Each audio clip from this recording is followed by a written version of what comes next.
gaafata Anu bitare jarraayi asina baaru rabbi kannaa biree anam laata Yoo nan balleesse akkanarra yoo qabaatte ala cubbuun keena nan katini Siifis rabbiin akka hojii keetti ilaale waan garaa keessa hin dhoowwatini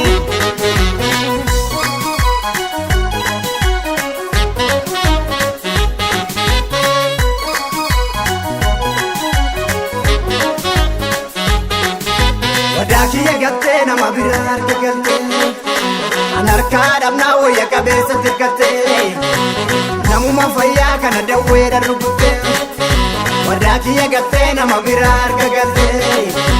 An harkaa dhabnaa wayya qabeessa tirkattee Namuma fayyaa kana dawweedhaan rukuttee Ishururuu baay'atee ishururuu baay'atee ishururuu sitti baay'atee Nagalee ara nagalee dura ijoollee ta'eetani malee Ishururuu baay'atee ishururuu sitti baay'atee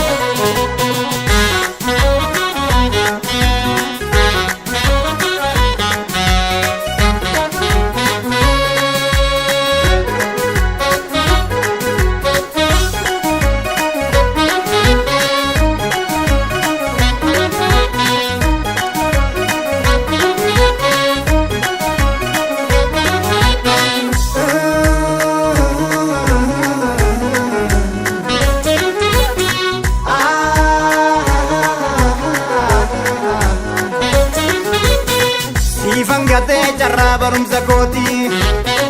Yaanni baay'ate namaa gannama kooti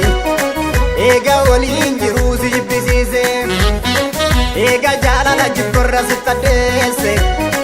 Anis raafe garaa kiyya jabeesse Yaadaaf kakoo yaa guyyaa lamaa gaaffin geesse kunoo manuma Dugda duuba akka garaa qabuun beekne diya jedhee tajaajilala Ati qalbii kee amma geessu otoo beeku maaliif waadaa galuudhatte jila Maalummaa waadaa si agarsiisa rabbiin gaafa guyyaa murtii kee ga'e Jaalatanii too maraachuun durii ammoo baatu natti ba'e Si amane chalidaan yaaka gowwaatti nalaalte Waata kitti gowwummaan dhabuun ijoollummaa nagalaafate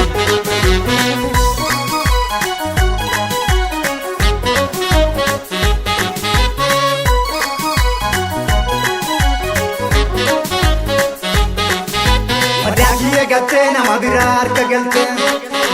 An harkaa dhabnaa wayya qabeessa tirkattee